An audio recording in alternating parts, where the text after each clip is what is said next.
Kimi, áfram! Kimi, upp!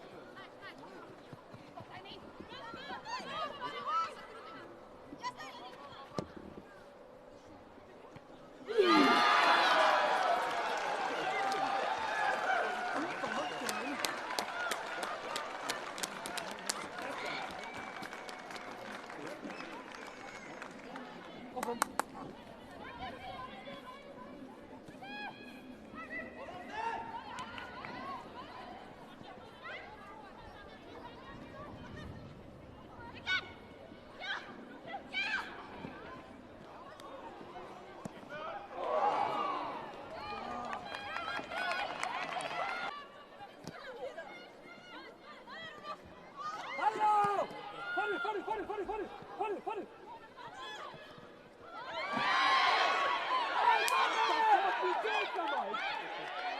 Hvað með hafnaði hér? Okkur...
Með að setja ykkur fyrir leikinn og óskum voru að fara yfir útibrautina, þá vil ég minna á næstu leikinn við okkar. Á morgun leikur karlalið á Húsavík á móti Völsungi og næsti leikur kvennaliðsins einnig fyrir norðan, hann á Sauðárkróki fimmtudaginn 14. ágúst.